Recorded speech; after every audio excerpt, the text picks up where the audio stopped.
What up, thugs? This podcast's on that shit that's got Hatsune Miku screaming like a dial-up modem trying to download Roblox. That shit ain't nothing to me.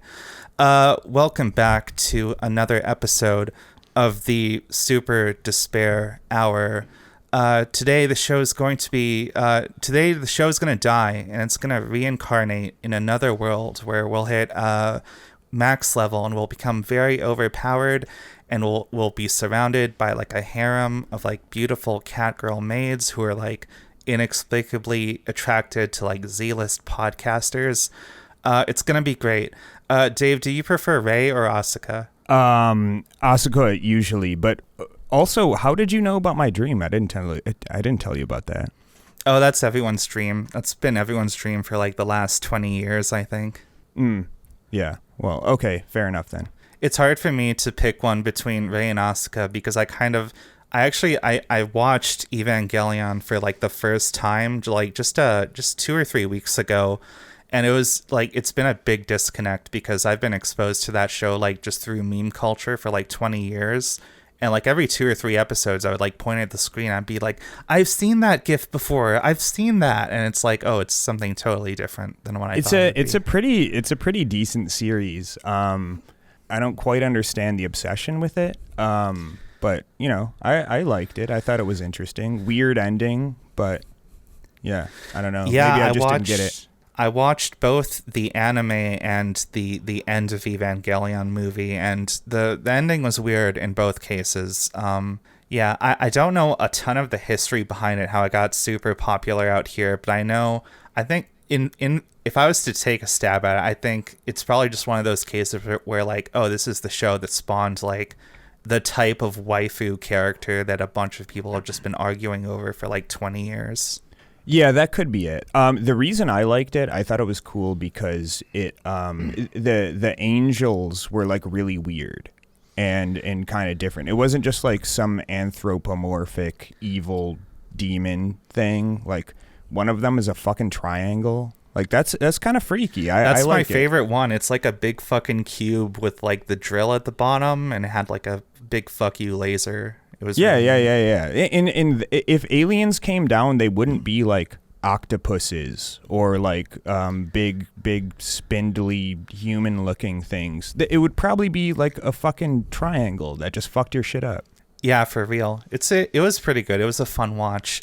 Because viewers are going to want to know, I'm not sure if I have a preference between the two, but I feel like I am Asuka, mainly when we're recording the podcast. As soon as we're done recording, I go back to being Rei. I'm not going to lie, I kind of forget. I actually remember Rei more than Asuka. My first exposure to Rei was somebody did a meme where they edited a video of Rei and Asuka like arguing in an elevator, but they dubbed it with like this person arguing about, oh, you can't use the big gulp cup at 7-Eleven for Slurpees or something like that. You totally can. I don't know what kind of yeah, you totally can. Asuka was in the wrong with that one. Yeah, that's unacceptable. This is one hell of a preamble. To get to the point, today we're talking about weebs or weeboos or I can't talk, or otakus, or any number of names we have for people who are really into Japanese media, especially people who don't live in Japan themselves. Yeah, a very interesting subset of humans, and there's a lot of them out there, and there's a lot to say about them. Yeah, a lot of people like anime these days.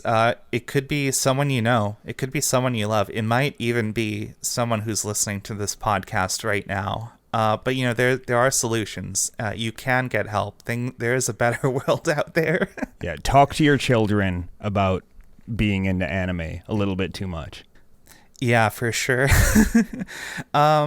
So I guess we'll start off a little bit like the last episode, where let's get some terms out of the way. What do we mean when we call people weebs? Like what is a weeb? So a weeb to me is I would say that a weeb is somebody who is a little bit too interested in Japanese media in particular, without knowing anything about Japan as an actual place that exists in the world. Almost, if you will, a fetishization of Japanese culture in a very specific and targeted way. For sure. Like when I think of the term, I think I'm on the same page as you, where I think there's definitely a degree of like there's a bit of an ignorance, and there's a bit of like an overconsumption thing. Like there's a difference between people who just consume anime or manga or maybe other like Japanese like video games or things, or just their pop culture in general, versus like actual weebs. Kind of like how a lot of people enjoy video games, but there's a really specific image that comes to mind when we talk about like capital G gamers, you know? Yeah, and that will be a later episode that I was thinking about today, and I was gonna I'm sure we talked about this before, but I was going to DM you about that because I was thinking about the capital G gamers today as I was thinking about the capital W weeaboos, which I think you could use a lowercase w for that. There's no what's the word? There's no ambiguity when it comes to talking about weeaboos. Yeah, certainly. Well, I don't know. There might actually be a little bit of ambiguity, because I feel like we can break the weeaboo culture down into multiple groups of people, or like you could say that there's a spectrum of being into Japanese media, right? Yeah, spectrum is a very interesting word to use. Yeah, I think the people we'll be talking about today are no strangers to spectrums. Your hosts included, by the way. So don't get on our ass about that. Yeah, myself included. I'm not shitting on any of our fellow spectrum being on homies. We love you all. We stand in solidarity with you. This is actually the #1 podcast on the spectrum. Yeah, some sort of spectrum at least. Multiple. The despair spectrum. We'll coin that ourselves. Yeah. We'll suss that out later. Right. So I would be on the same page here. I think there's a degree of both like overconsumption. Like maybe you enjoy this media a little too much without knowing about the culture that it comes from, or maybe you consume it in an unhealthy way. Maybe you let it take over your life a little bit. Maybe it goes from collecting like a single like figurine of a character you really like to like splattering your walls in posters of your favorite like 14-year-old cat girl or something, which, you know, that's the point where you gotta reel it back a little bit, if you ask me. Well, yeah, I think that's one of the biggest points, is that there is a conflation with the anime world and people thinking that is a place that really exists in the world, being Japan in this case, where they think Japan is not like, you know, a country where people live and do normal human stuff, just like the U.S. or Canada or England or France or wherever the fuck they live.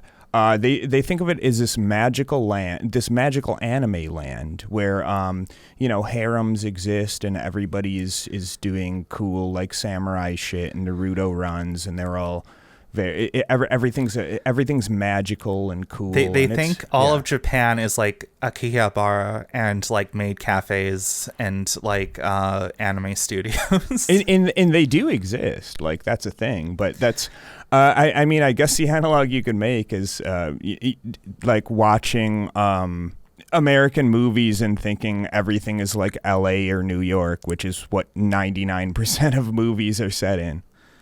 Yeah, that's another funny thing. If you watch enough anime, eventually you'll come across like the American character in that, who always looks like that guy from Yu-Gi-Oh with like the America headband, and he looks like a biker, and he's like 7 feet tall.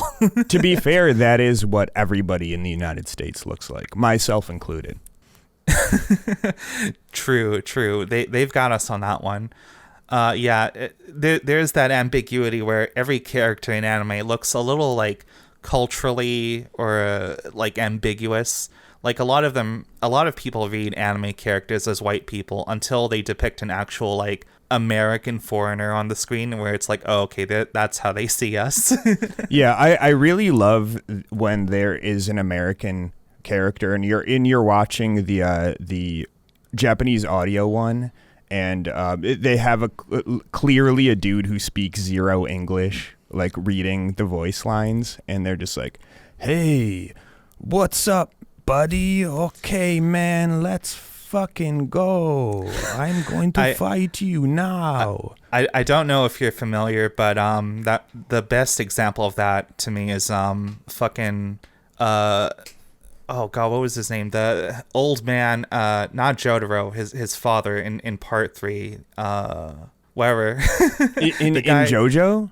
Yeah, JoJo part 3. So I have to be upfront, and I'm very sad about this. I'm gonna rectify this at some point in the future. I have not watched JoJo other than the memes. I want to get around to that, but I haven't.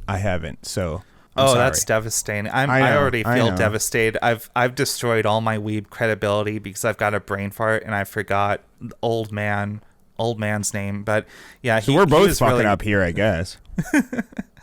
Well, yeah. That yeah. JoJo has some great gratuitous English in it. Yeah, I love that. I think it's hilarious. It makes me proud to be an American, or at least I know I'm free. Every American should aspire to be the American that Japanese people think you are. Yes, exactly.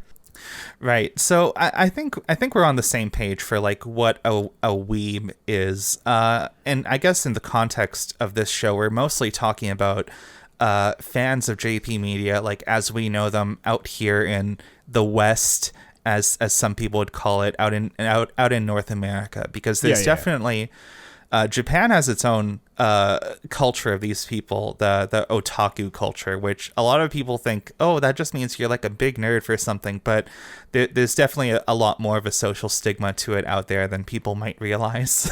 Yeah, that's more of a, well, I'm sure there's an overlap here, but from what I understand, an otaku there is more of a, is like there's the hikikomori, if I'm saying that correctly.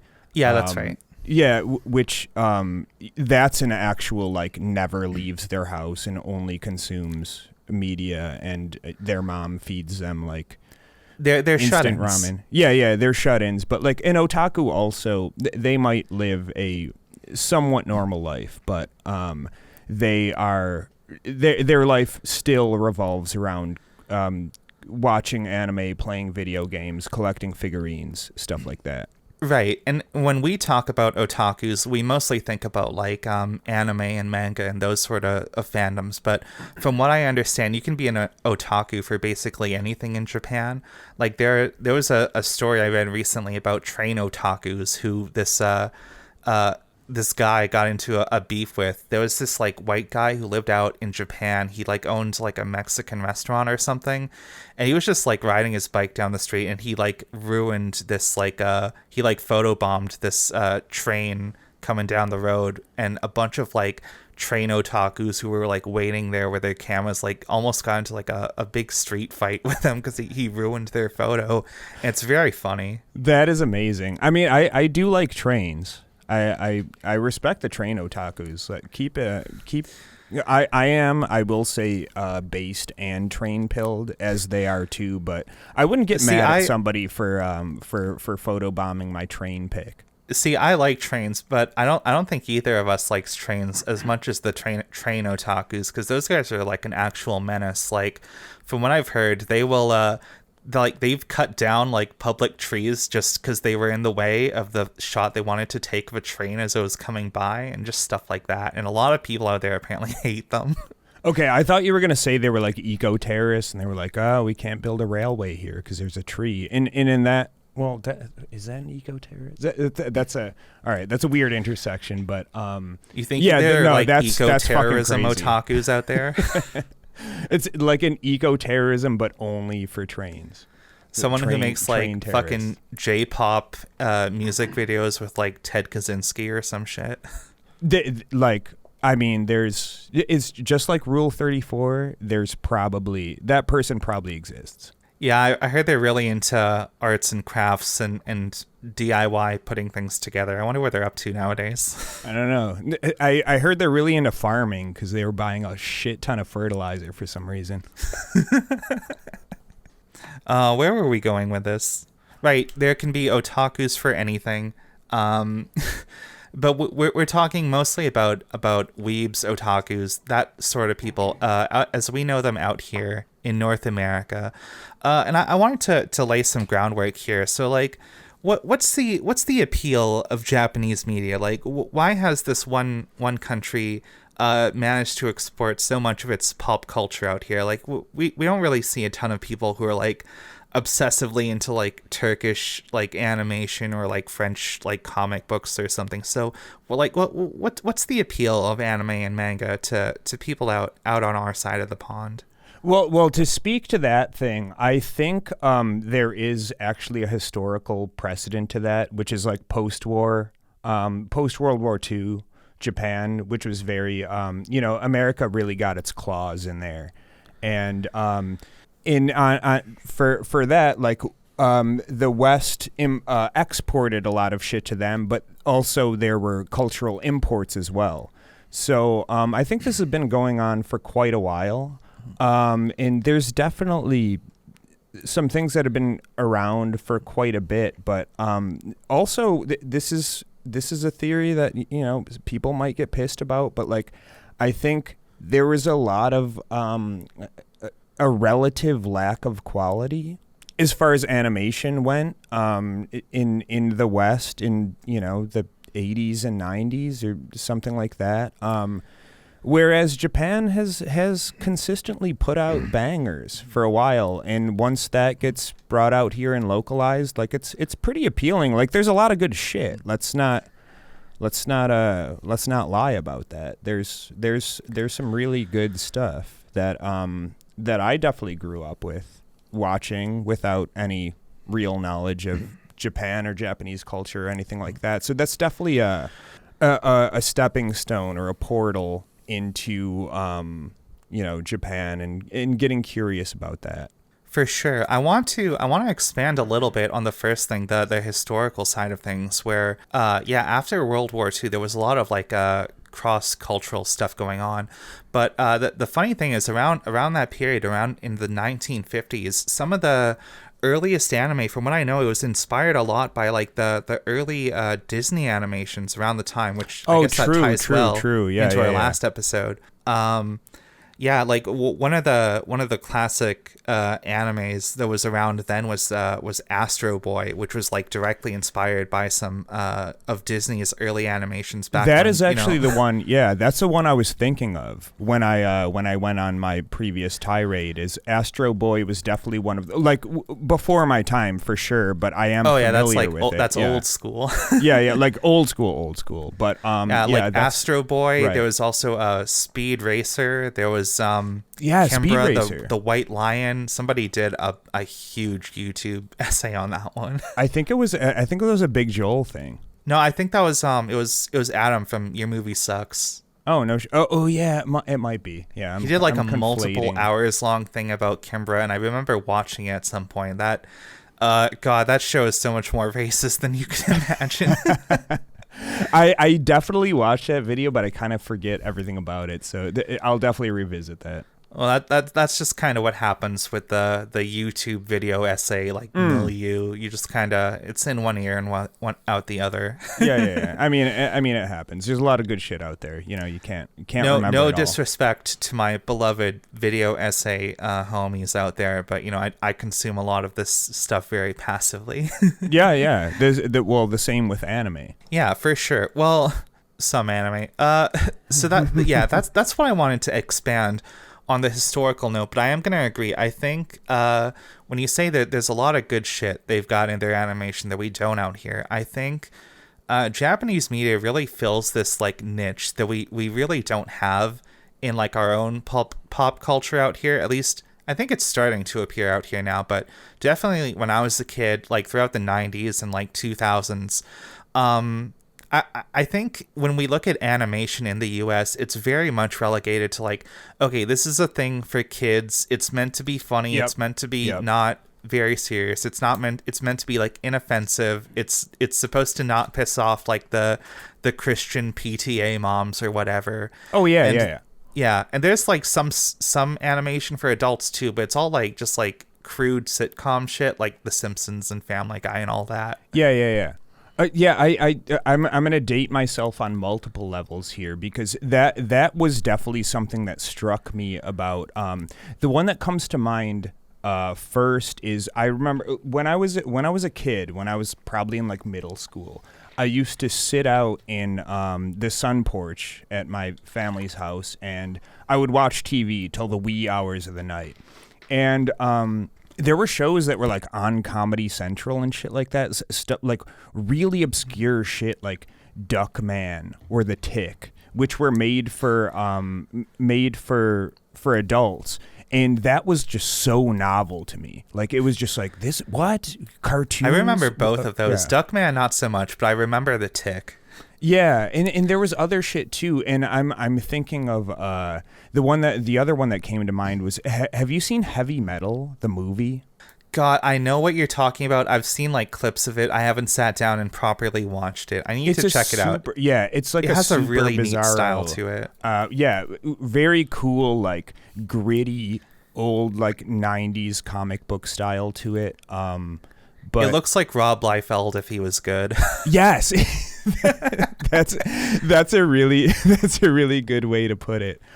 Subscribe and leave a comment if you're also a based and anti-Liefeld pilled little girl or something. I don't know. Yeah, but it always seemed like a novelty in a sense, just because like in the West cartoons are for kids and in live action shows are for adults. For the most part, but I do remember at the same time in that same era when I was watching like late night TV as a preteen, there was an advertisement for Akira, the movie, which I'm gonna assume you've seen before. Oh, that's a classic. I love that. Akira. That is absolutely a classic, and that kind of introduced me in a sense to like the grittier side of Japanese animation, and I was like enthralled just by this commercial, which it wasn't until years later that I actually got a chance to watch this, because the commercial was like, use your credit card right now and order this VHS, and three easy payments of $19.99. Exactly. And it probably was too. It was probably like a fucking $50 VHS. Yeah, like I was kind of captivated by this in a lot of ways, which we're probably a bit older than a good deal of the current weeb crew, but like there's definitely something to it, just the medium in general. That is only very 90s enticing. weebs will remember this. Exactly. None of the other ones matter. That's really who we're dunking on. For sure. I still remember my first exposure to like, okay, so there were like two periods in my life where I would say it was like my first anime thing, which was obviously when I was a little kid, I was really big into like all the kids shows. The first one I was really obsessed with was Digimon. That one just like absolutely captivated me. That was like my first like hyper fixation as a kid. I loved Digimon for most of my life. I haven't checked it out in many years, but I still also like it remember in concept. Digimon. Yeah, I remember like it was a little bit darker than like a lot of the other like quote unquote kids anime that was around at the time. I could be misremembering this. I haven't seen it's like any of it in a while. So the thing is, a lot of people compare it to Pokemon for like obvious reasons, and Pokemon's big like wish fulfillment fantasy is like, oh, okay, it's like a cute little world where everything is nice and fine and nobody pays taxes or whatever, and you have this cute little animal that loves you and it does like magic tricks or some shit. And then Digimon was a little bit different because it was like, okay, here's a cute little anime, but then it becomes like some big sexy angel woman, and then it evolves into like a dinosaur covered in machine guns or something, and it was much edgier. It's like a big stew of all the cool 90s anime tropes at the time. Wasn't it's that really more gratuitous, about, but wasn't that more about like like saving the world was a narrative other than like I want to be the best Pokemon?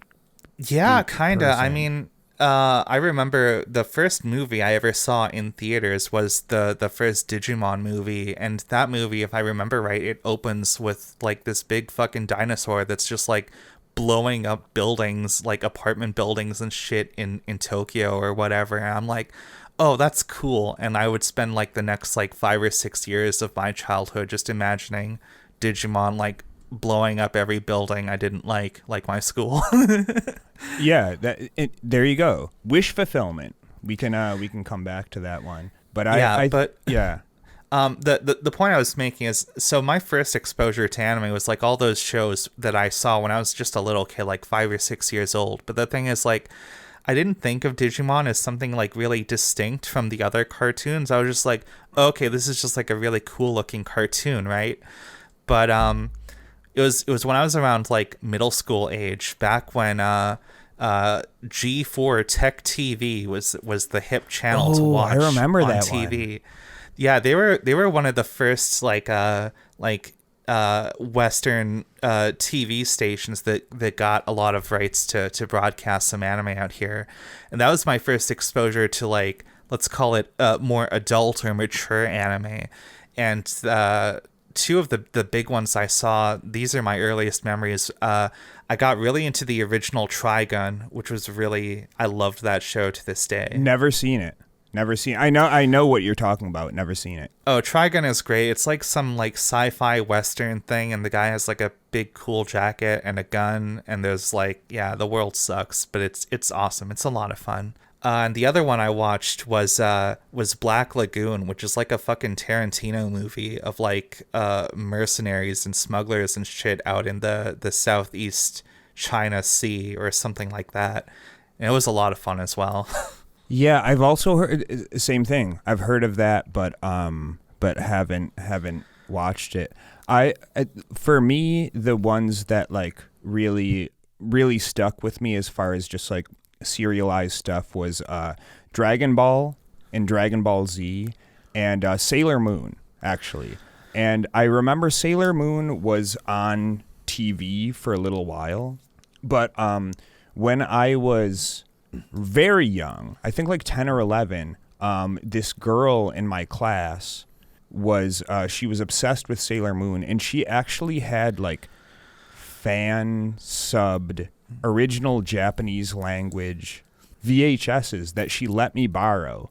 And I thought it was like very like it was so bizarre. Like, this is my first I'm a child. Like, this was my first foray into like quote unquote like foreign cinema or foreign media, and I've never watched anything subtitled before, and I thought it was so cool. Like, it was so cool. It's like, man, like I'm seeing some like lost media in a sense. Yeah, and I mean, there was that time period where like that was the only way you could access a lot of anime, because like you would get some really dedicated nerds who actually learned the language, and they would upload their own like personal translations of these shows, and that was just like the only way to get a lot of this stuff in those years, like in the 90s, early 2000s ish. Yeah, for sure. And when I became more computer competent and joined some online communities, I started finding out how to pirate media, which you shouldn't do. That's very bad. Yeah, we disavow. We disavow that. I have atoned for my sins, and I'll never do it again. But but then I'm downloading all these obscure things. Again, fan subbed stuff. Just really, really interesting random stuff. And you feel like you kind of like unlocked this tome of just like lost media. And it's very empowering in a way, I guess. You feel like you found some really cool shit that nobody else is really onto. Yeah, absolutely. If you've made it this far into the episode, leave a comment telling us what was the sketchiest thing you ever downloaded off of LimeWire while looking for anime. Anime.exe. What could go wrong? Oh, this looks interesting. My first exposure to Sailor Moon was, well, for one, I was obviously raised as a boy, so I thought, okay, that looks like girl stuff, so I'm not into that. But my first exposure to Sailor Moon was hilariously whenever I would go to visit my grandma's apartment. I learned that my grandma, this sweet old like Romanian babushka lady, she was just really obsessed with Sailor Moon for some reason. Like she was not into any other like anime or manga or anything, and she didn't speak any English at all, so I don't think she could even read subtitles or the dubbed version on TV at the time. And obviously I was too young to ever ask her about this, but now in theory, if I was to theorize looking back, I think my grandma might have just been really into Sailor Moon because all the girls there looked like the cute little like porcelain dolls that she might have been into, like all old women. Like the Russian nesting dolls? Yeah, something like that. I don't know. That's just my guess. Sorry, the Romanian nesting dolls. To my grandma, she died in like 2006. But rip, Babushka. Yeah, we love you. Yeah, so that's but you know that maybe that says something that this Japanese media can really appeal to people. There's something kind of universal about it. Like we talked about how a lot of the characters look like you can kind of imagine them as like a lot of different ethnicities. A lot of people just read them as white people, even though like the characters typically aren't, you know? Yeah, it's kind of like I think that's actually something that's very appealing about the way that anime characters are drawn, which if you've ever read one of those Scott McCloud books on comics or making comics or understanding comics or anything like that. Have you ever read any of those? The name is slipping my mind, but I have read a lot of books like that, so I've probably seen it at some point. I forget in which book it was. Fantastic series, by the way. Even if you don't want to make comics or anything like that, just get his whole fucking series. The guy's he's fantastic. It's a book series about comics in comic format. Very well done. Incredible. Scott McCloud. Fantastic. Oh, okay. Yeah, I just looked it up. I've definitely read parts of this. Yeah. He's awesome. And there was one part in one of the books, I think it's Understanding Comics, and it talks about how like the more hyper realistic you make an art medium, the harder it is for the audience to like self-insert in a way so like there's a lot of comics, like you could take like Tintin for example, if you're familiar with that one, where the characters are drawn very, very basically, you know, it's basically like two dots. It's very stylized. Yeah. It's two dots for eyes, a C shape for the nose, and like a line for the mouth. But the backgrounds are super hyper realistic.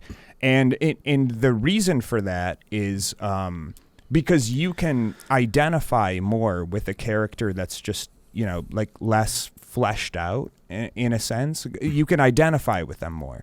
So, and I think that is a part of the anime art style that makes it very appealing to people, is that a lot of people are kind of, in a lot of senses, like not even necessarily androgynous, but you know, just kind of a blank slate that you can identify. You can insert yourself into them.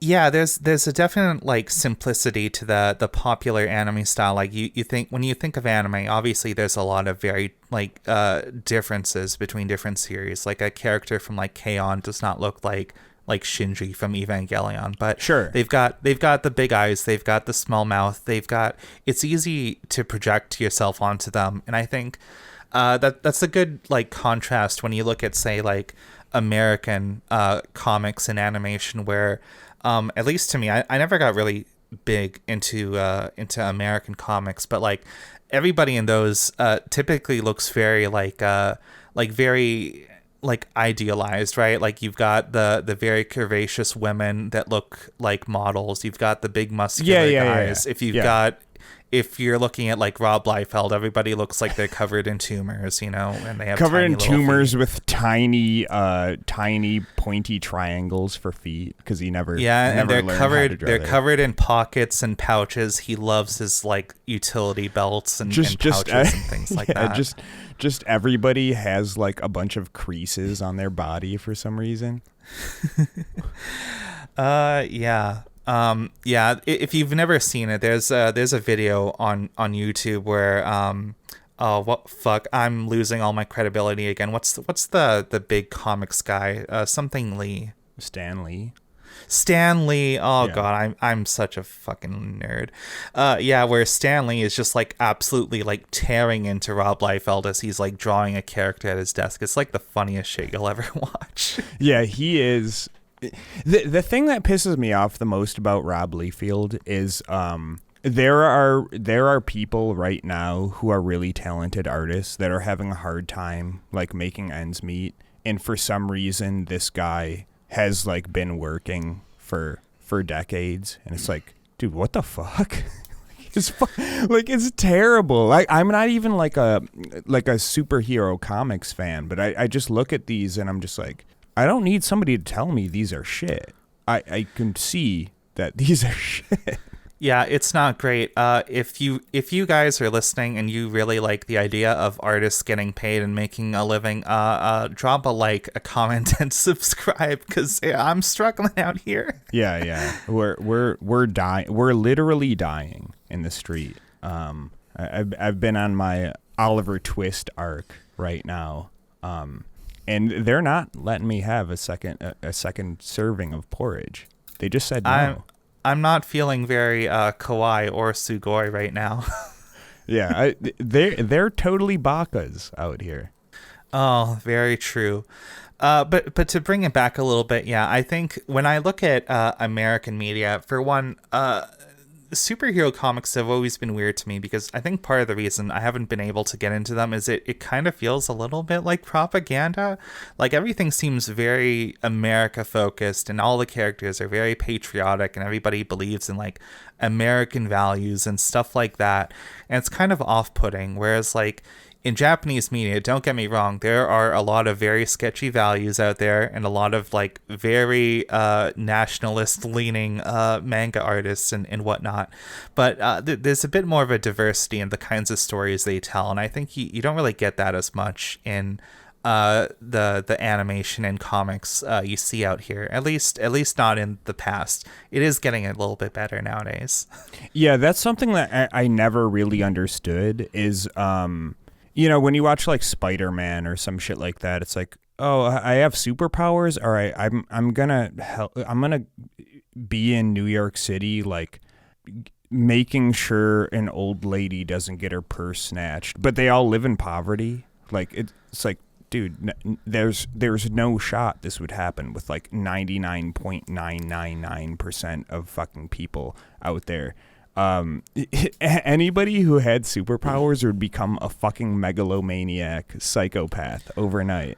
And I think like maybe comics have changed a little bit now, just because so much of the old school superhero shit has become so tired. But yeah, maybe that's something that was explored a little bit more in something like even Evangelion, which I haven't watched in a while, but it's not just like, yes, I will save the world because I am a very noble person. It's more just like, dude, really? Like, I don't want to do this shit. Like, this sucks. I think Asuka is like that for like 1 or 2 episodes before she gets her shit fucked up, and then it's the rest of the show, which is very depressing. Yeah. And that makes sense. That makes sense too, because I think like if I did get superpowers, I'd be like, fuck yeah, I'm gonna go do that, and then like something bad happens. Like, never mind. I don't want to do this anymore. This sucks. For sure. There's definitely a weird like implication with a lot of superhero media where it kind of paints like petty street level crime is like this real problem that needs like superhuman like gods among us to solve, which is just not really like the reality like now or like ever. Yeah, it's And that's the thing too. It kind of paints a picture of like, everything's fine except for purse snatchers. So like all we need is somebody to stop that, to like help the cops out, and then like it'll be fine. Just like Batman has all these villains, and each of them has their own like gimmick, but ultimately they're mostly just in charge of like, they're a bunch of petty goons who like rob banks or like do other like miscellaneous crime. It doesn't really matter. Yeah, and why do we care about bank robbers? Fuck the banks. For sure. One thing that I've been really into lately, I know it's the popular thing, so people might get on my ass about that, but I've been really into Chainsaw Man recently, which I don't think it's intended necessarily to be like a subversion of superhero stuff, but in a way it kind of is, and I really like the grittiness of that series, where like almost all the characters involved are bad people, and all the stuff that they use their superpowers to fight against seems like actual real shit. Like there are demons that just like terrorize public life every day, and I don't know, it seems like a much more interesting take on kind of the superhero genre, even though it's not exactly that. Yeah, I mean, you could see that in the Western superhero genre with like The Boys and stuff like that. I think people are getting sick of this like good versus bad, or just like good guy but slightly problematic in one sense. So okay, hear me out. What if we had a series that featured a character like Superman, but what if he was like evil? Oh yeah, what? That would be crazy. Evil Superman? Yeah, we're definitely seeing more subversions of the popular tropes nowadays, although in another way I think it also feels kind of stale in its own sense, because it's like a lot of media these days I think suffers from just being like very cynical. It's like, oh, what if everything actually sucks? And Yeah. And everything, maybe it's a reflection of culture, who knows? Yeah, I mean, people are definitely feeling it, so I kind of expect to see some of that reflected in media, but man, it's really hard being a sci-fi fan, It feels like, oh, every sci-fi thing that comes out nowadays is like, oh, it's really dystopian, and it's just like the present, but everything's like bigger, and it sucks, and you go to space, but you're still working at Starbucks, and it's like, I'm not into this. What if companies were bad in the future? God, they even did this to fucking Star Trek. Like, Star Trek Discovery was like a piece of shit, and they really missed the point about what Star Trek is supposed to be. Yeah, I watched the Orville, the first season of it, and I thought it was like fairly interesting. And then I started watching the second season, and I was like, oh, yeah, like it was interesting, I guess. But I didn't really watch a lot of Star Trek when it was out, or TNG or whatever. My dad did, and I was like very tangential to that. But it's like, hey, it's Star Trek, but like, what if we talk about like current social issues? It's like, yeah, okay. Cool. I've heard people say the Orville was better, but I never got into it because I know it was like a Seth MacFarlane thing, and I think he's just like a total dog shit. Yeah, which is why I was kind of surprised that it wasn't, or the first season at least, but maybe I wrongly enjoyed it at first, but yeah, I started watching the second season, and it was I don't know. I wasn't feeling it, at least, so maybe it sucked, or maybe I just got over it. Who could know? Yeah. Let's put the brakes on this. Let's reel this back a little bit. We were talking about, okay, what's the appeal of JP Media? And I definitely think, yeah, there's an element of it fills this niche that we don't really have in comics and animation out here. I want to bring us around to another thing that I think is a big element of it, at least in the anime that gets very popular, in my opinion, and that is there's a degree of like wish fulfillment and like power fantasies or even sex related fantasies as well. And there's definitely a big part of that in all media. to be certain, but I want to focus in on this element in a lot of anime that I see gets very popular nowadays. Yeah. I think that's a huge part of it. Like, is harem a whole harem trope? Like, we don't really see that in like Western media that much. Right? Yeah, not really. We have more like the classic damsel in distress, and like, okay, Superman has like Lois Lane and whatever, but it's usually just like one girl, right? Exactly. It's not what I think that's exactly the thing. It's not in Western media it was more like this person is incredibly cool, so like, just chicks dig him. But in anime it's more like, hey, this is just a regular old doofus nerd. But for some reason, some aliens come down and like 6 girls are fighting over him, even though he's like, he has absolutely nothing to offer anybody, and he's just some like normal dorky loser. Yeah, I'm thinking about anything in Western media that would come close to a harem, and does the fucking like Archie comics count, or is 2 girls not enough? Yeah, I guess there's been love triangles before, but in maybe a lot of Japanese harem stuff is like, I think like Tenchi Muyo was just 2 chicks, but I think there needs to be at least 3, right? Like, yeah. I would hesitate to call Evangelion a harem thing, because I guess there's Rei and Asuka and also like Misato, but she's an adult, and like that's a whole other thing to unpack there. Oh no, not an adult. That's well, I guess we could talk about that too, because like that's another element of wish fulfillment where I think a lot of the funding for these shows relies on a certain subsection of their audience that has some like proclivities, because those people spend a lot of money and they really fuel the industry. No. You don't understand. She's 9,000 years old and she's a demon witch. She just looks like she's 9. Okay? Oh, you don't right. get okay, it. I guess. You don't get it. All right? It's totally fine that she's my waifu. You see, actually, in Japanese culture, this means something totally different. No, that obviously that's bullshit. We disavow. We're not here for that. We absolutely disavow that. If you're gonna have a waifu, maybe first of all don't, but also make sure she at least looks like an adult. I'm looking at you, Genshin Impact fans. Yeah, Genshin is not great about that. I will say, obviously. Okay, well, let's put it this way.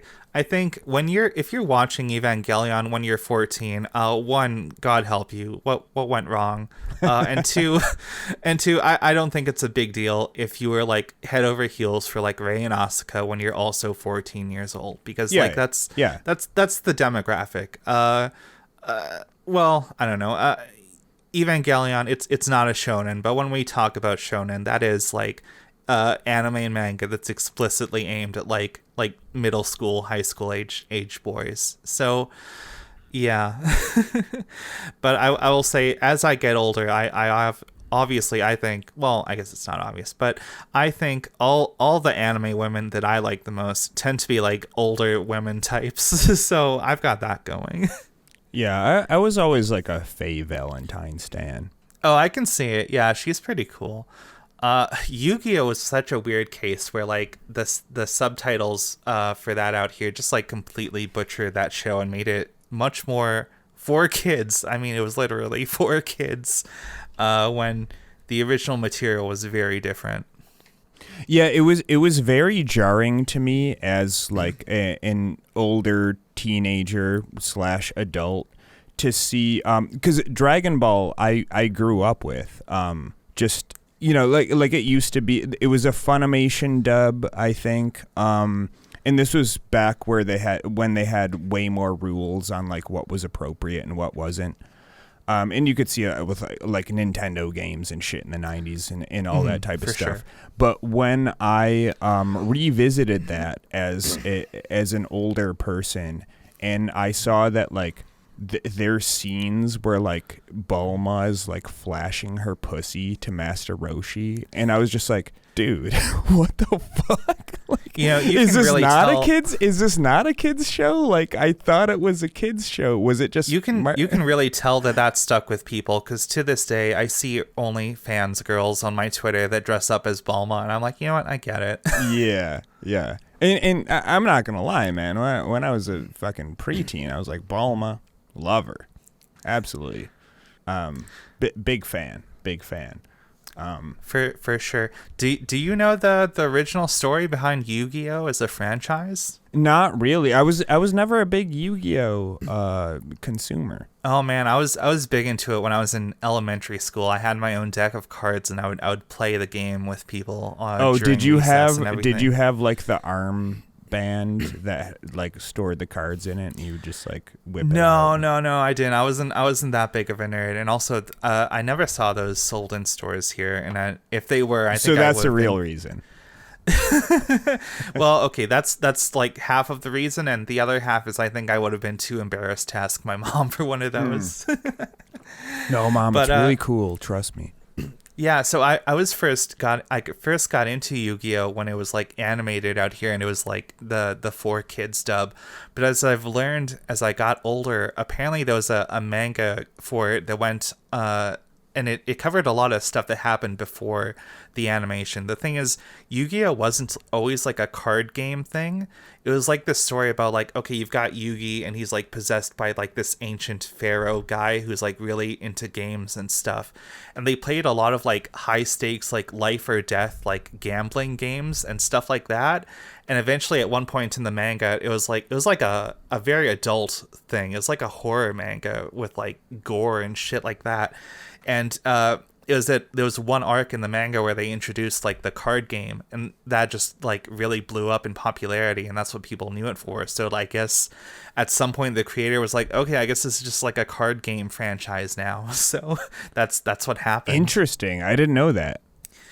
Yeah, like you can kind of see it in a lot of the ways that they censored the original anime. Like there was a lot of stuff like the security guards that used to be pointing guns at the screen, but they censored the guns out, so they're just like pointing their fingers at the screen. Like, oh, I love the censorship. It's just like, oh, cool. No, yeah, nobody will do a violence anymore. The whole thing about banishing people to the Shadow Realm, that was entirely a creation of the 4Kids dub. There's no fucking Shadow Realm. When they talk about the Shadow Realm, they're talking about people fucking dying. Yeah. I know that was a thing with like Dragon Ball and other shit like that. At the time, they were like, I'm going to send you to the other dimension. And like in the Japanese, they were just like, I'm going to kill you. Like, but like kids know about dying. I guess. Well, yeah. That takes us back to the niche that isn't filled in American media, right? It's like right. Yeah, kids, cartoons for kids. They're very inoffensive. They kind of treat the viewer like they're a big stupid idiot, right? Whereas a lot of anime in Japan, it deals with heavier topics. And that's the thing I've always talked about as somebody who grew up with like shit like Fraggle Rock and Sesame Street and a bunch of other things that I think are like they're for kids, but like they actually like are kind of cool and kind of entertaining, and they like sometimes deal like they what I'm saying is they treat the viewer respectfully, and they don't condescend no matter what. Where just like I've seen the shit today, and I do know that there's some exceptions to this rule. I know some parents who watch shit like Bluey or whatever, and they're like, no, this is actually pretty good. But I don't buy it. I think it's a psyop. I think everybody who says, no, guys, trust me, Bluey's actually really good and cool, I think they're lying. I never watched it. I cannot believe it's as good as like Fraggle Rock or something like that, but I haven't done the research yet. I'm not taking the Bluey pill. I'm not taking it yet either. I will do my own research, but yeah, but then you see like a lot of shit that comes out now, and it's just like, whoever made this thinks that kids are fucking idiots. They are just slack-jawed, dumb-ass cretins, and you could just like show them flashing lights and just, you know, noise, and that's what they want.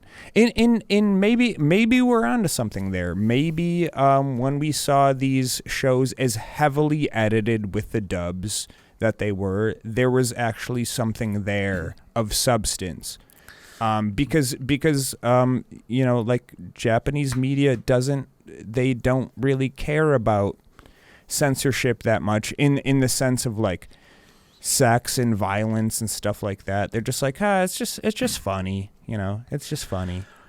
Yeah, maybe they're just less weird about it because they don't have that evangelical brain rot that's kind of like pervasive across all of American culture. Right. And that's that's a really interesting part about Japan, as somebody who lived there and has been there since living there like a couple times on an extended period, is like, it's really interesting because it's a very conservative society in a lot of ways. But like, you know, you go, like, I went to stay in a capsule hotel in Osaka when I was waiting to get my visa from the Korean consulate there, and they just have a TV in the hotel lobby, and it's like, yes, we have JAV, and it's just like pictures of like, it's just a video of like porn just like playing there, and nobody really cares about that, which is another like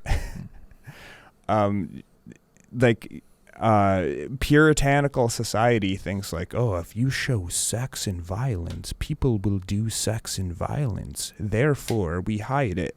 And it's like, I don't know about sex, but violence, they don't have as many school shootings as we do here, so maybe that's not valid, at least. For sure. Leave a comment below if you also don't know anything about sex. Yeah. My main exposure to the side of Japan related to that is I was once watching a friend of mine play one of the Yakuza games, and there's a segment where you can go into this sketchy little like business, like just in an alleyway or something, where you could go into a room and watch like JAV on a tiny TV and just like jerk off in front of it. And my friend had Kiryu do this like over and over again, and it's like, does something like this actually exist? That's wild to me. Just like a little closet you can pay a few dollars to go jerk off into. I haven't seen the jerk off room in my travels, but I guarantee it exists. Like, it's got to. There's a lot of really, really interesting things out there. They Japanese people truly cater to every market. So yeah, they're truly ahead of us as a society in so many ways. Mm-hmm. No, there's a lot of cool stuff about Japan, if you ask me, and also a lot of very bizarre and not so great things as well. Yeah, and that ties into is the romanticization of Japan as a place. And like, as somebody who's been there for a while, like, it's a place and it's interesting. Like, I like traveling. I like places and people and different shit. But like, it's a place in the sense that like, there's cool shit and there's shit that fucking sucks. And but like, I guess that's the thing about weebs, right? Like, they don't understand that this isn't some magical anime realm where they'll get to live out their harem wish fulfillment life. Yeah, definitely. I'm gonna. This is awakening memories in me of a person I knew back in high school, and I guess I'm gonna throw them under the bus because this was like over a decade ago. And this person was very weird. I was polite to them, but in the sense of like, you ever know someone in school who was like this person might shoot up the whole building someday, so I might as well be nice to them. Oh yeah, absolutely. There was this guy in an animation class I took near the tail end of high school. It was like we were coming up near on the end of senior year, so it was like close to graduation, and we were just vibing out in the animation room working on some sketches, and I thought I would make some small talk, for one, to secure my survival chances. Mm-hmm. So I asked him, I was like, Mike, I don't know if that was his name. We'll just call him Mike. Yeah, it's Mike. It's Mike. So Mike, got any plans for after graduation? What are you gonna do? And he told me this lengthy story on his plans to move out to Japan and get a career in the video games industry at Sega, because he was very dissatisfied with how Sega was handling, I think, the Sonic franchise. And he was like, I'm gonna move over to Japan, and I'm gonna work at Sega. I'm gonna save the franchise, and I'm gonna dye my hair silver. And I'm like, and I remember that one detail. It's like, oh, that sounds cool. I don't know what I'm gonna do. I'm gonna go to college. That's what they needed. That's what they needed, is the hair dye Sega guy. It was for me. It was very much a moment, like a I sleep in a big bed with my wife kind of deal, where I just didn't really know how to respond to that. Oh yeah, I'm also doing that, except not. Yeah, so some people are just like that. Some people, they have a very rose-tinted glasses view of what Japan is like, because they think it's all just anime, it's all pop culture. Everybody's into like Power Rangers or some shit like that. No, I'll say Japan is a really cool place to visit.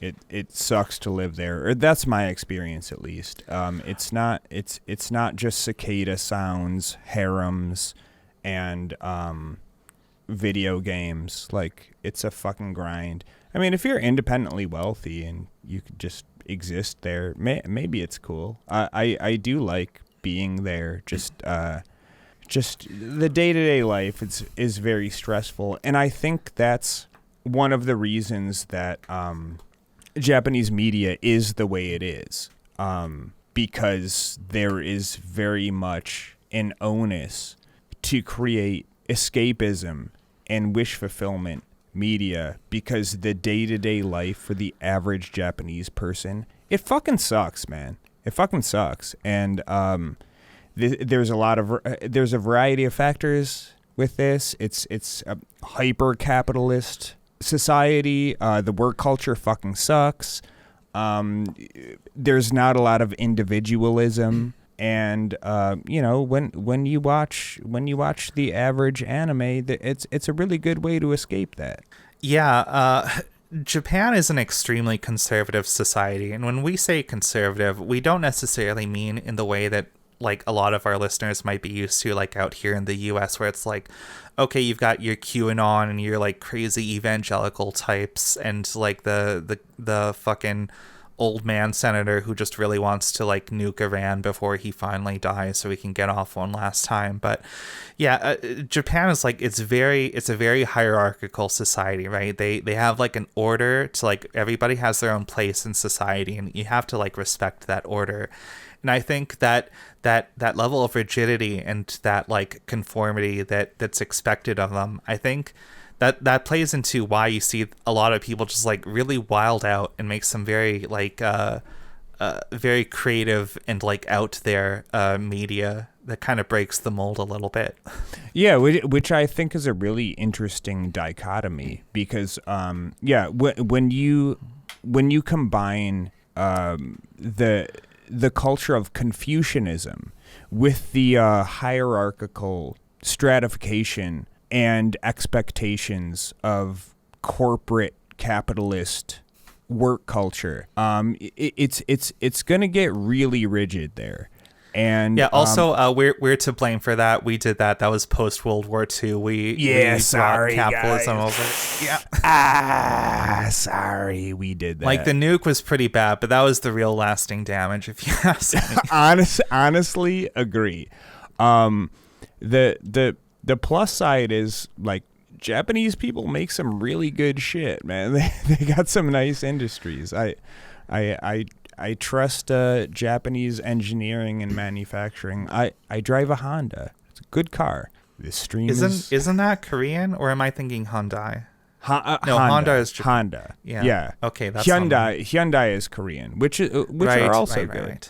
Right. I got the two mixed up in my head. Sorry, I'm gonna get canceled for that one.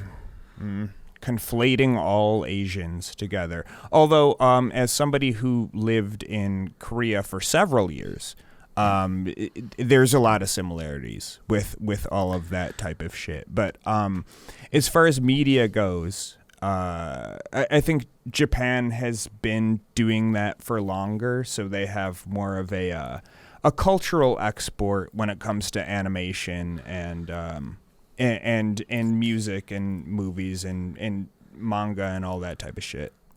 For sure.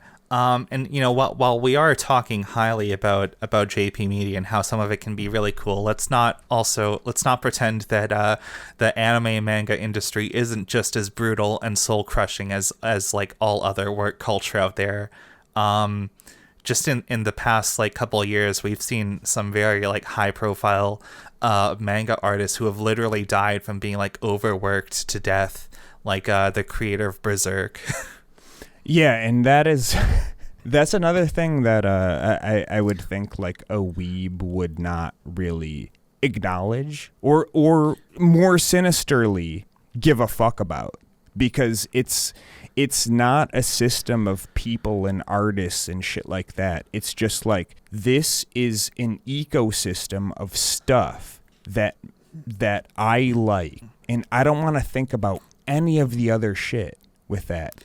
Like, this is my fantasy world, and I want to live in it. Yeah, I mean, I had no idea about what Japanese work culture was like at the time when I was in high school. But looking back to my good buddy Mike, it's like, buddy, you're getting like a C+ in this animation class. You are not gonna cut it out there in the game industry or any other industry. No shot. And some of the most like prestigious studios out there just like pay like absolute dog shit too.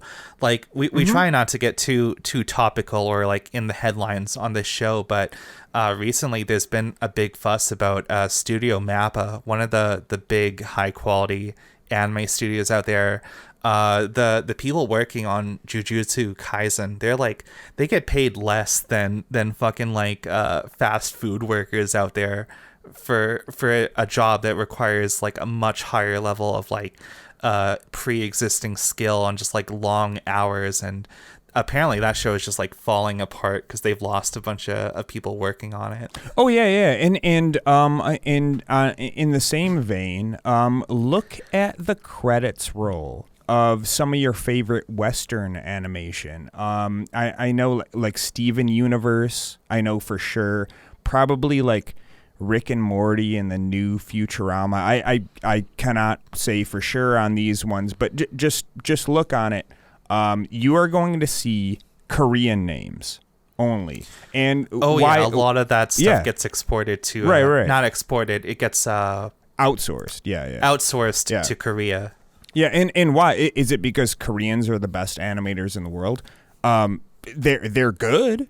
They're absolutely good. I'm not saying they're not good, but why do you think it's out there? It's because they're good and they're cheap, and that's what they want. Because it's the same thing.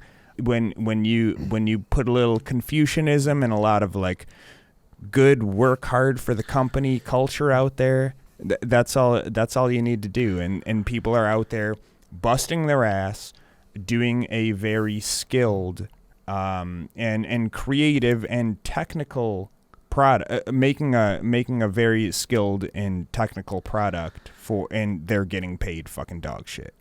Yeah, animation specifically is probably one of the hardest creative fields, if not the hardest one you could ever get into. Like, it's too hard for me. I mostly stick to illustration because it's like, okay, I can draw one thing and it looks good once, and I don't have to draw it like 500 times to get like 20 seconds of animation out there.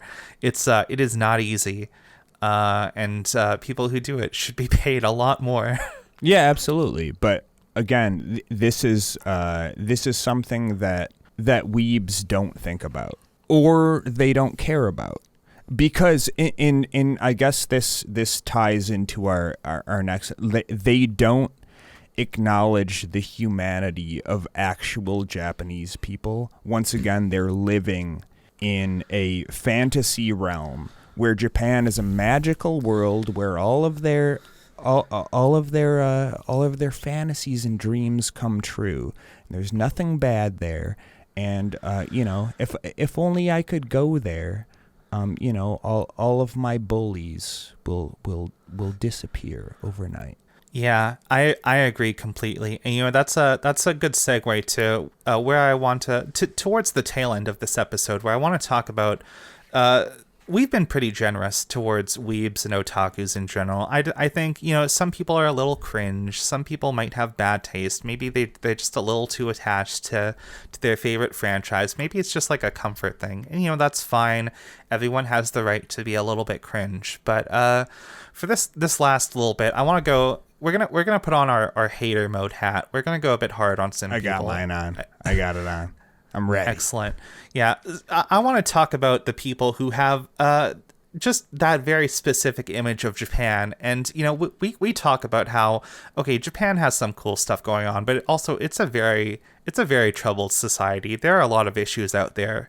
But some people look at those things. Yeah, some people look at those issues and they're like, no, that's actually fucking rad. I think it's amazing that Japan is like racist as shit to foreigners and is like functionally an ethno state, and everybody's like very obsessed with a social order that they have to conform to, and that's why I love anime. Yeah, and I think that's a totally valid point. I think there is like a tangential like weeb to like alt-right nationalist pipeline. It just in that sense is they're like, why is Japan so based? As somebody who's never been there before and has never talked to an actual Japanese person, it must be because they're like a homogenous society that is racist towards foreigners, and they do the the traditional filial piety and deference to elders and men and people of a higher rank than them, whether that's their boss at work or anything like that. And it's like, for somebody who's like tangentially lived through that, like no, these things are like bad for them, and it's actually starting to become a bit of a problem there. I mean, that's one way of putting it, but I would go even farther and say I think the big appeal of anime to a lot of those types of people is this fantasy, this like wish fulfillment of like being a very mediocre adult man and having this like entitlement to little girls. Oh, okay. Yeah. I could totally see that too, but I mean I guess that that ties into each other, right? It's more this just like, yeah, I really wish we had a society that was structured in this way, that I could, I have the rights and I have the entitlement to do these things that I want to do, which are incredibly fucking sinister. I mean, I hit level 99, so I should get all the women. That's the reward. I hit max level in the video game. Yeah, isn't that the like the end goal for the incel weeb is like the government sponsored waifu? Yeah, I mean, it kind of is. Like, God, I have to say, isekai is like the worst fucking creation in all of fiction. Am 100% on board with you. Number one, besides all the wish fulfillment bullshit that we kind of touched on a lot before that, isekai is, in my mind, the laziest and dumbest concept for any type of story. Isekais are what I was doing literally when I was like 9 years old. I remember this vividly. In like English class, and they were like, write a story about anything, and I was like, what if I got sucked into a video game and I was with the video game people, but they all thought I was cool and I had magical powers, and the girl in the video game liked me because I was the main character. I fucking hate isekais, and I've heard a lot of isekai apologists be like, okay, yeah, no, okay, but it's an isekai. No, this one's very different. It's different. It goes totally different. Yeah, it's not like the other ones. Because it's making fun of isekais. And then I watch like 10 seconds of it, and I'm like, no, it's not. No, it's not. There's no instance in my mind where an isekai is good. It is a universally bad category. Fuck isekais. Stop watching and consuming isekai shit so we can let it fucking die already. Isekais have always been bad, and if you like isekais, you have bad taste. I'm sorry. I will never back down from that shit. Yeah, no, I'm with you 100%. I legit struggle to think of a worse genre in any medium of creative work that's ever been made. I don't like it. Even if we ignore the awful tastes about like, oh, it's about mediocre dudes who get reborn in some other world and they're entitled to all these little girls. Like, even if we set that aside, I always thought the central premise is like dumb as fuck, right? Because like I like a lot of fantasy and sci-fi media, right? If I'm presented with a world that's not literally the real world, I can buy into the fiction. I can accept, okay, I don't know everything yet. I'm just gonna learn about it as I watch the show. I don't need some stupid little like fucking self-insert like generic high school like gamer dude to be like, whoa, what's that thing? Oh, explain this world to me. Tell me all the video game rule. It's like, it's stupid. I've never liked it. It's just we could spend an entire hour going off about how terrible isekai is. My last bitching about isekais, and this has bothered me fucking forever, even since I was a fucking kid, and this is always stuck in my mind, is like, so like I understand the appeal of isekais from like, you know, like a fucking dude with a boring life who wants to do exciting shit. Yeah, maybe you don't have a lot going on in your life. Maybe you like suffered some traumatic head injury as a child. You know, maybe women like cross the street when you approach them. You know, right. Yeah, definitely that. But like, so the thing that never made sense to me is like, okay, cool, you're a fucking loser in your world, and then you get sucked into a fucking video game or a movie or some fantasy realm or whatever, and the whole time they're like, I want to get back home, I want to get back, and they're in some like mystical world with a bunch of like hot chicks who want to fuck them, and like they have superpowers, and it's a wonderful fantasy adventure, and they're just like, I need to complete this quest so I can go home, and it's like, what?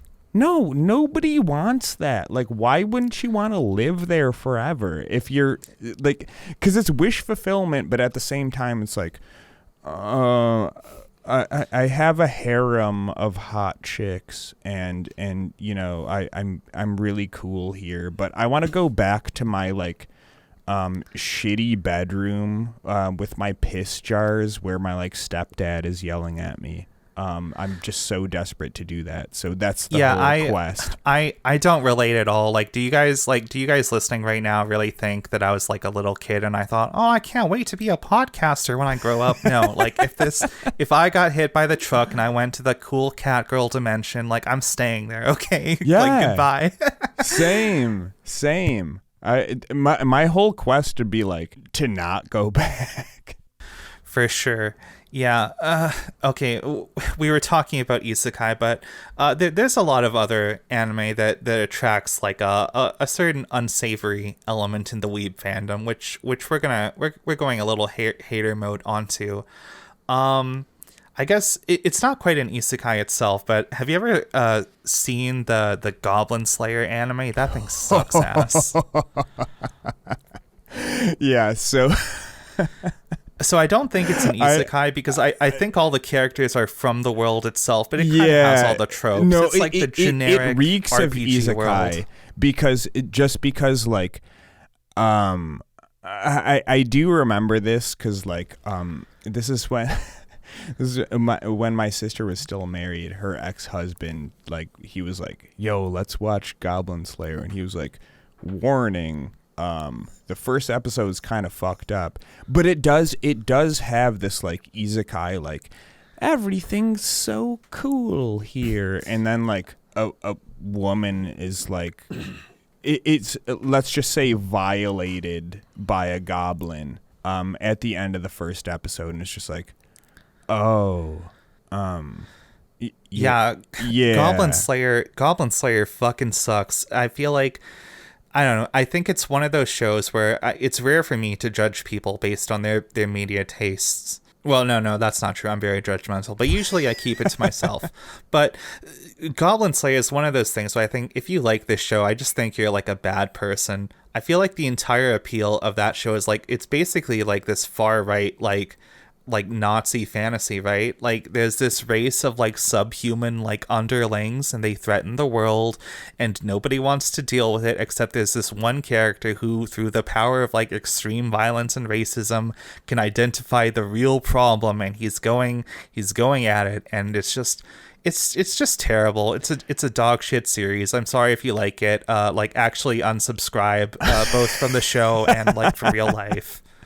Like, yeah, like, it's awful. Fuck, man. I've only watched like 2 episodes, but I was definitely like, like, cause the dude who turned me on to it was like, it's like D&D, but like some fucked up shit happens. But like, now that you say that, like, it definitely hones in like why I was like uncomfortable about this, other than the, you know, the essay scene in there, for but sure. like, but yeah, it totally makes sense. It's like, if only we had I could see the fascism correlation there. Like, if only we took care of these subhumans who are violating our white women, then society would be better. Yeah, people who are more articulate than me have already written multiple essays on how it's basically just like a fascist show. But worse than being fascist, I think it's just trashy. I think it's trashy fiction. I think the appeal is like, it's very like lizard brain stuff. It's like, oh, the guy swings the sword, and oh, there's the goblin, and oh, it does the thing to the elf maiden. Yeah, and it's like, it's just terrible. And you know, a lot of anime just like appeals to like the worst people, right? Because I think this is like the underlying rot of the industry, where yeah, there's a lot of like good anime that's been made, but a lot of it is just dog shit, because a lot of the people who spend the most money on all the DVDs and Blu-rays and the merch, they just have shit tastes. They're just weird, lonely, antisocial people. Yeah, and I mean, we could tie that into, which we're going to do in a later episode. Don't worry, guys. Gamers with a capital G. Is I think the death knell to a particular medium in general is just, you have cultivated bad taste through whatever means. I don't know how it happened, but you have cultivated bad taste, and now you reap what you sow. And now like, what can you do other than make just like weird fan service, like derivative fucking creepy bullshit for losers? Because again, they're not making it for us. They're making it for the people who are gonna buy the Blu-ray, buy the figurines, get on Crunchyroll and hit like on that shit, like all that type of shit. Like, they're going to make what makes money. And which is why I say, if you're not a fucking weirdo, please do not consume this shit, and don't spend any money on it at the very least. Just like, don't even look at it, but do not give them any of your money, even if you're curious or whatever. Just don't do it, because we don't need more fucking slop. We need less slop. Yeah, consume less anime, consume more podcasts. That's the solution here. Well, just this podcast. We don't care about any other ones. They're probably all shit. Yeah, there are no other good podcasts. I do want to relate this back to something though, and it's something that I remember here. I don't have an exact quote, but this is something that Hayao Miyazaki has talked about before, like the legendary Studio Ghibli guy. Yeah. Something he's talked about, like I said, I don't have an exact quote, is that like when he was younger, a lot of artists in the anime manga industry, they would be inspired by things that exist in the real world. They would look at characters like in real life, and they would in like nature scenes in real life, and they would draw things from that. But there's this like rot in the industry now where a lot of the people making anime nowadays, their only inspiration, their only frame of reference is like it's other anime. Yeah, and that's why a lot of it feels very like incestuous, both creatively and like content wise, literally. Right. and I mean, like that's what like everybody universally loves Studio Ghibli. Like everybody. And if you don't, you're just being a contrarian. Yes, okay, like fuck off. Absolutely. You like Ghibli, everyone loves it. Because it's a slice of life in the sense that the term should actually be used. Like that's art. Like it's nice. Everybody can relate to it in some certain type of way. There's beautiful. Something fundamentally real and human about it. Yes. It's lovely. We all love it. And hey, that makes sense. Is that when these things were being created, it was based on like, just hey, I took a walk today. I saw that. I talked to a friend today. I saw that. I sat down in the woods and I drew the trees and flowers and stuff like that. Right. And then like the counterpoint to that is just like, what's trending in media right now? Oh, isekais? Okay. Well, this has been done to death, but what if it's an isekai where like the guy has a small cock, but then in the other world he has a big cock, and what this no it would be something more like, oh, he's got a small cock, but all the like busty elf maidens in the other world love that. Yeah, and it would be called no disrespect to all our small cock listeners. We love you guys. Yeah, and girls. We all have small cocks here. Anybody with a big cock, get out. Just kidding. We love big cock people too. This is a safe space for cocks of all sizes and shapes. Yeah. We appreciate all cocks. Miyazaki would make a movie about just various If you've made cocks. it this far into the episode, leave a comment talking about what kind of cock you have. Yeah, drop a link. Yeah, Drop just insert that into the comment section. Yeah. But like, yeah, it would. Jesus, I'm thinking about cocks. Let's reset for a moment. All right, yeah.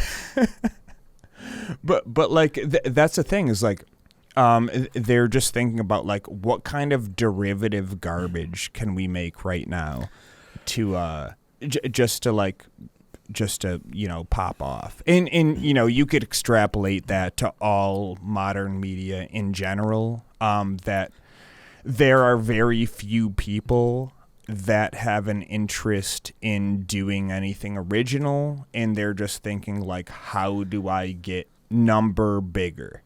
And that's a whole different can of worms, but like it fucking sucks, man. I want to see some cool and interesting shit, and this is kind of beside the point, but when I see people that I know and that we know making like really cool shit, and it's just like has no pull whatsoever, and then you see some just fucking garbage that just a bunch of people are like soy facing on and just sharing to everybody, like, whoa, look at this thing that we've seen 1,000 times before. Check out Big Mouth season 9. Oh God. Big Mouth. We can talk about like Western adult animation in the modern era. That would be a good episode. Okay, but give me a warning before that, because I gotta hit up the liquor store for that episode. I have a lot to say about Big Mouth. Let's just say that.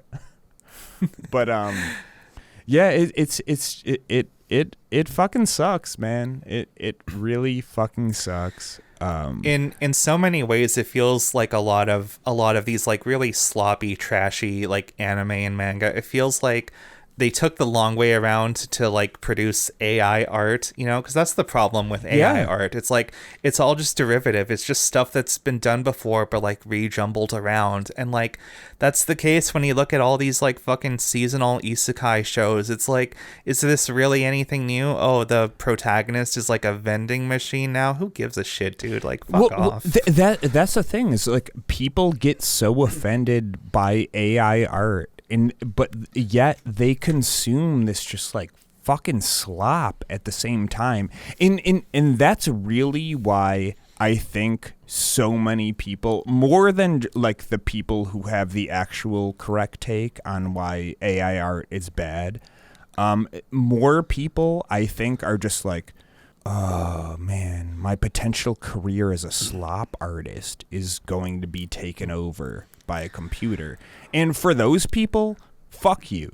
Your career should be taken over by a fucking computer, because that's all you are. You fucking suck. You make shit. If you make like really good shit, I mean,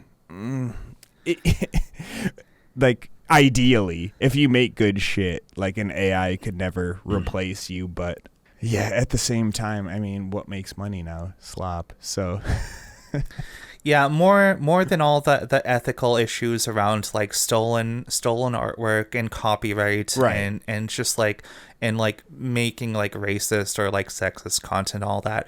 Let's not forget like the biggest crime here, and that is having bad taste. Obviously, there's nothing worse you can do in this life than have bad taste, and that's just the case with a lot of this media, right? I completely agree. Not to turn this into a whole like AI art segment or anything, because we'll talk about that some other time, but it's really telling when I see all these people talk about like, oh, this technology has broken down barriers and now so many people can make stuff and be creative where they never were before, and then it's like some 2-minute video of somebody like recreating like some shitty airbrushed looking like MCU fan art, and it's like, why does this need to exist? Yeah, it just doesn't need to exist. It's the funny intersection between media illiteracy and tech illiteracy, where they just think this thing is just some like magical technology, and then they create garbage with it, and they're like, wow, look at this. This is something that Van Gogh never could have created. It's like, Not only do you have shitty taste in art, but you don't really know how this thing works either, and like what AI actually is. No, dude, look at this art. Yeah. It's so cool. This is you okay, you're not gonna believe this, but this is like the Mona Lisa, except she's got like big anime jugs. How cool is that? So here's the thing. If that was a meme, I'm down with it. But when some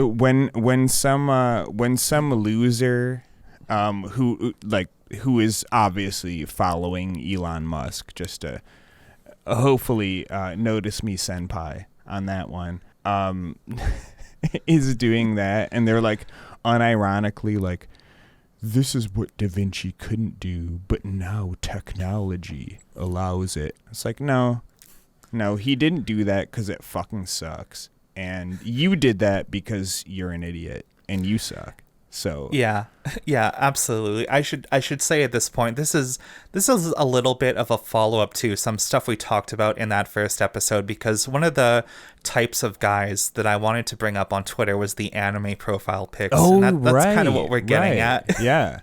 Yeah. This is Hey guys, you're not gonna believe this. Here's my incredibly funny joke. I took one of the little girls from K-On! And I gave her like a Nazi armband. How cool is that? What would happen if this was reality, right, guys? Just yeah, like questions. wow, that just as with like everything related to 4chan, that was like mildly provocative in like 2006, and like the same dipshits have just been like beating the same joke to death for like 20 years now. Yeah. So what sets an anime PFP person apart from the rest? Because there's always a meme of like, somebody has a fucking dog shit take, as they always do, and the rebuttal, which is totally correct and fine. Everybody, if you ever see a dog shit take from somebody with an anime PFP, all you need to do is reply anime PFP. That's it. That's it. And those of us who know, we know. Yeah, there's no coming back from that. To answer your question though, I mean, obviously I think all right wingers are basically like guilty of this, but I think the anime profile pics, those guys are just like the most open about like being into little girls and little boys. Yeah. And, just that whole thing. I think they're the most shameless about it because I'm not gonna shame anybody who doesn't want to put their real name or face out there on the internet, but there's like a degree of anonymity to just like, oh yeah, my handle's like, oh, dgen weeboo 421, and it's like, oh, my picture is like this like little K-On! Girl, she's saying like a slur or something. And it's like, okay, you're basically a bot, right? Like there's nothing unique or like identifiable about you. You just exist to like repeat some like edgy joke from 20 years ago. Yeah, well, they usually identify as libertarians, but for one very specific reason, which I think you know what that is. Oh, we all know the reason. Just as well as they know certain laws in different states. So basically, what if the child consents? Oh, no. Oh, God. I mean, yeah, that's. I guess that's what it comes back to. Yeah, it's a certain kind of person. And I mean, I guess that ties back into a lot of the shit that we said earlier. People who live in a very weird bubble, a very strange reality, a very filthy nest. Many jars filled with certain liquids. While doing research for this episode, I was watching some YouTube videos about the loneliness epidemic in Japan, and how they have like entire teams of cleaners who are specialized in like cleaning up the dead bodies of like NEETs who just die in their apartments. And it's like, God, that's so sad. Holy shit, really? Yeah, it's like a team of people. It costs them about $5,000 to like clean out a dead body when somebody just dies alone in their apartment, and the body's left there for like days or weeks because they didn't know anybody else. Okay, so that shit is sad on so many levels, and I think this we could extrapolate this to multiple different things. It's like I know a lot of people have like different living situations. They have different situations with their families. Maybe they're not cool with their family. I totally get that. You might be in a strange city, you don't have a lot of friends and all that type of shit, but like, and I'm not judging these people based on that, which is why I'm prefacing that with that. But man, if you could be dead for 5 days and nobody knows about it, that is fucking sad, man. That is sad that nobody's checking in on you for like several days. There's no red flags. Yeah, it's a sad state of affairs, and while it is interesting, I think maybe we should leave that for a future episode. Like, I don't want people to think, oh, this podcast is just going to rag on Japan like frequently, because I do think Japan is a very cool country. They do some really interesting things. Yeah, for I would sure. love to visit it at some point. But yeah, that's a topic for another day. We'll definitely come back and do some more episodes Right. on other topics related to Japan. And for sure. I think that thing we were just talking about, that's not exclusive to Japan, like, at all. Yeah, no, Japan is just like they're at the forefront of a certain issue, like a certain loneliness epidemic that it's going to come for other countries too. Like, they are not the only place in the world with a dog shit work culture that doesn't let you have, like, it doesn't let you live your life. Yeah. Yeah, but you know what? As grim as that can be, I think let's bring things around, and then as we wrap up this episode, let's go out on a bit of a higher note. So we've talked about weeboos and otakus and folks that maybe enjoy their fiction a little too much. But we brought this up earlier. There's an element of overconsumption. There's an element of having bad taste. There's like an element of wish fulfillment and all these other things. But let's say somebody listening to the show right now considers themselves like a bit of a weeb, or maybe they have their own big interest in like Japanese media. Maybe they're a big anime or manga person or whatever, and maybe they start to feel a little bit self-conscious about some of the stuff they said.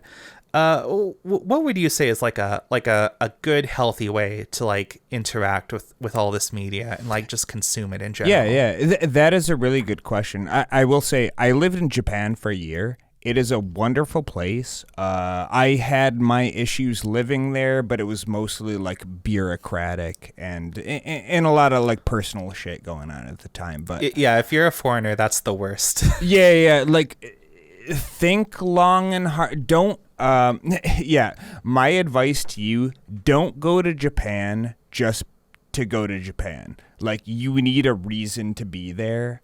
Otherwise, just save up a bunch of money and spend 3 weeks there, and you're gonna have a way better time. I promise you. But as far as Japan goes, it's a great place. Like, there's a lot of cool shit there.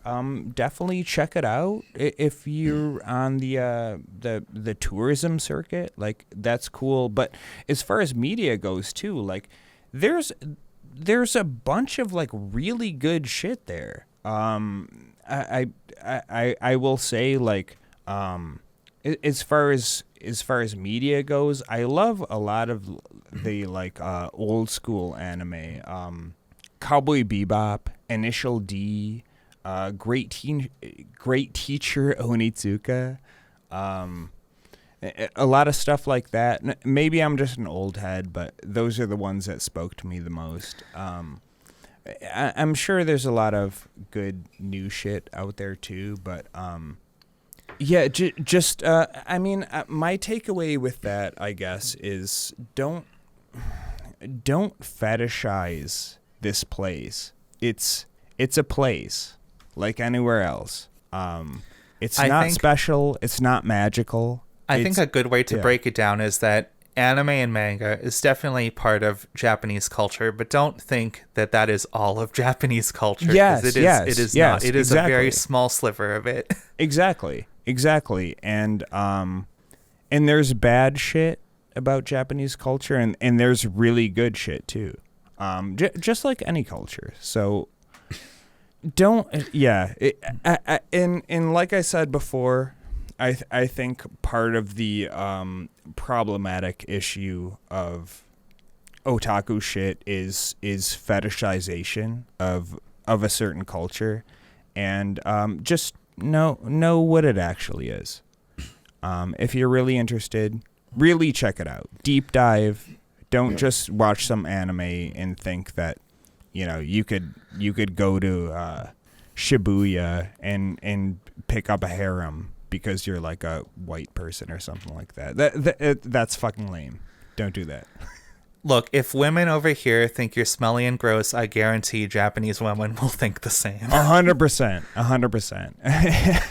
If I was to give some advice, here's first of all, I agree with everything you just said, but I'm also going to add to that is even if your interest in Japan is just limited to like comics and animation and whatever, the advice I would give is try not consuming stuff exclusively made for kids. All right, like there's a lot to like in shonen anime. But like branch out, try some other shows, try some like more adult or mature stuff. Try getting into some series that aren't about like sleeping with 9,000-year-old dragons who look like 14-year-olds, you know? Yeah, exactly. This is actually something I see with a lot of like Western animation people too. It's like there have been so many like slap fights and years of discourse on Twitter about like say people who get really into like Steven Universe. And I'm not gonna drop any take on Steven Universe. I haven't watched the show. I have no opinion one way or the other. But a lot of these fights on Twitter, they come from people who only watch shows made for kids, and they have very strong opinions as like 30, 40 something year old people who only watch shows for kids. And don't be that person, whether it's a Western show or whether it's anime. Just don't branch out, try new things. You'll be happier for it. Well, I think the even broader takeaway that we could come from that take and everything we said throughout this episode is enjoy media. There's a lot of really cool shit out there, but don't get too emotionally invested in these things. This is not a lifestyle. This is not a part of you. It's entertainment. Yes, Settle down. It's never going to replace the very real need for human connection that every single person has. And I don't care if you say, "Oh, but I'm introverted. Oh, I need my private space." No, everybody needs connection. Make friends. If you take one thing away from anime, make it be all the really like silly power friendship stuff. Okay, it's important. You need friends. Connect with other people. Enjoy this media socially. Make friends with other people who you can enjoy stuff with, and enjoy new media that is not just like fucking isekai number 4001. Exactly. and that's not what introverted means. And if you want tips on how to be a normal human being, my DMs are open. I will gladly indulge you on that. I promise you. There's a whole fucking world of like actual life out there. Do not live in the fucking anime world. It's not real. There's cool shit out there. It's fun. Just yeah. If you've got like any deep trauma or like deeply personal problems in your life, you can send those to farstrider@superdespairworld.com. Honestly, trauma dump on me. At this point, I don't care. Maybe later in the series, I'll be. If you've got some trauma to dump, leave a comment below. Just dump. No, it. don't do that. Yeah, maybe not in the comments, but you can DM me. How many things curious. have we told people to comment on this episode? There was the cock size one, and there was the trauma dumping, but that they could be related. It could all be cock size related. Hey, some people would say that it's all sexual pathology at the end of the day, and I don't know if I believe that, but I've seen some compelling arguments. Yeah. Well, like, not objectively, at least. Like, hey, your cock size is probably fine. Probably. It's really what you think of it. Yeah, like I said, we love people of all cocks, and even people who don't have one at all. We love you too. Yeah, there's a place for you in our fan base. There's a seat for you at our table in Valhalla. Absolutely. Yeah, I think that's a good place to leave it. If you like the show, like I said before, you can do all the typical stuff to support us. You can like, comment, and subscribe and all that stuff. But the number one thing we need the most right now is just, if you like this show, just share it with somebody else. Just bring it to other people's attention. Just like help us grow our fan base. Just spread it around. Spread the love. Spread the cheeks too.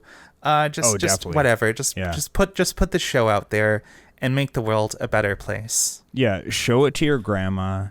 at the home and make the other people at the home watch it too. Yeah, I mean, it's a captive audience. Where else are they going to go? The grave? Exactly. I don't think so. Withhold their meds until they watch the entire thing in its entirety. You know, I try very hard to end the show on a positive note, but we just take it right back to the pits like every single time.